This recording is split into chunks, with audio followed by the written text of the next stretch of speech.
안녕하세요. 가전아파TV입니다. 오늘 여기 영상은 무대출 월세 1주택, 그러니까 대출 없는 1주택자는 결국 자산 성장이 멈추는 함정이라는 제목입니다.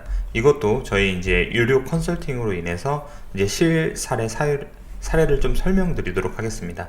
그래서 여기 썸네일이 이제 월세 이렇게 받고 있는데 이제 좋아하고 계시죠? 근데 이제 더 대출 없이 이제 월세 받는 1주택자는 왜 시간이 갈수록 결국 손해일까라는 내용입니다.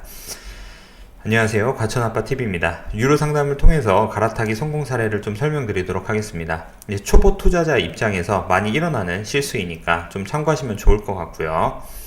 이제 남성분이 정말 좋아하죠. 모든 사람이 꿈꾸는 게 월세를 받고 내 집에서 사는 걸 꿈꾸죠. 근데 이제 이 컨설팅 오신 분은 이제 내 집을 한 채 갖고 계신데 이제 월세를 받고 다른 데에서 거주하면서 이제 보유를 할지 갈아타기를 할지를 좀 고민하셨던 분입니다.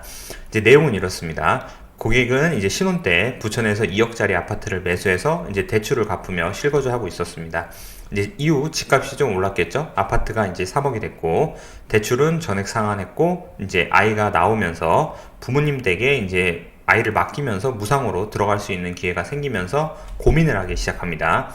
이제 부천 아파트는 월세를 주고 본인은 저축을 늘리겠다는 계획을 세우셨습니다.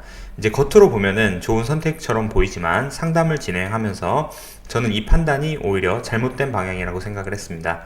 왜냐하면 3억짜리 집을 그대로 이제 두고 월세를 받았을 때 월세 수익률을 해봤자 뭐 몇십만 원 정도밖에 되지가 않습니다. 근데 3억, 이제 투자 관점에서 놓고 보면 3억에서 3억을 벌려면 이제 가격이 2배 이상이 올라야 하지만 9억짜리 집에서 3억을 벌려면 약 33%만 상승하면 됩니다. 이제 대한민국에서 유일하게 있는 제도가 전세라는 제도죠. 그래서 결국 둘 중 하나를 선택하게 된다면 저는 후자, 즉 더 큰 자산에 베팅하는 것이 현명한 선택이라고 생각합니다.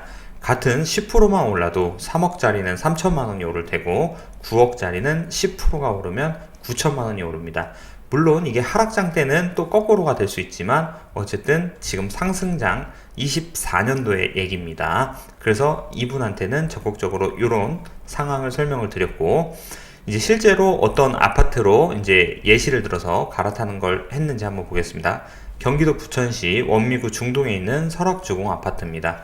24년 말 12월 당시 실거래는 3억 초반 중반이었습니다. 여기 아시를 보시면 24년 12월 말 정도에는 3억 2천, 3억 1천 이렇게 이제 거래가 됐었죠. 그리고 이제 경기도 안양시 동안구 평촌동에 있는 초원대원 아파트입니다. 그래서 24년 말 12월 당시에는 실거래 가격은 뭐 한 9억 초반에서 뭐 8억 5천, 8억 3천 이렇게 이제 다양하게 있었죠. 그래서 이분한테 이거를 팔고 전세를 끼고 이거를 매수하는 게 돈은 더 훨씬 많이 될 거라고 생각을 했습니다. 이제 일단 상황을 좀 설명을 더 드려보면 두 곳 모두 일기 신도시로 선도지구 영향을 받을 수 있는 지역이지만 급지 차이는 분명히 존재했습니다. 그래서 이제 오히려 월세를 포기하고 전세를 끼고 매수하는 전략을 좀 추천을 드렸고 당시 전세 5억 5천만 원에 들어갈 수 있는 매물이 있었고 매매 금액이 8억 8천만 원이라고 한다면 실투 자금은 3억 3천만 원의 매수가 가능했습니다. 이게 이제 어떻게 보면 중동이랑 평촌이랑 이제 매매가가 먼저 올라가는 슈팅 방향도 다르고 21년 전고점을 뚫었냐 못 뚫었냐 그 차이도 분명히 존재했고 그리고 평촌하고 분당 쪽은 지금 잘 앞으로 나가고 있지만 그 외에 일기 신도시 지역들은 3본, 중동, 일산 등은 조금 주춤한 상황입니다. 그래서 이 큰 틀 흐름이 바뀔 수 있는 게 한정적이다라고 생각을 했고 2025년 11월 10일 현재 시세는 이렇게 변했습니다. 3억 초반이었던 설악주공 아파트는 최고가 기준으로 해서 4천만원 정도 3억 7,730만원이 최고가인 거고요.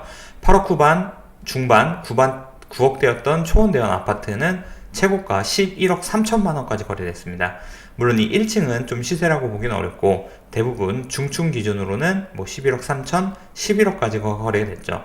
여기에서 가격 차이가 많이 날 수밖에 없는 이유는 30년 이상 된 구축이다 보니까 수리를 했냐, 수리를 하지 않았느냐에 따라서 많이 차이가 납니다. 그래서 수리를 한 곳은 비싸게 거래가 되는 거죠.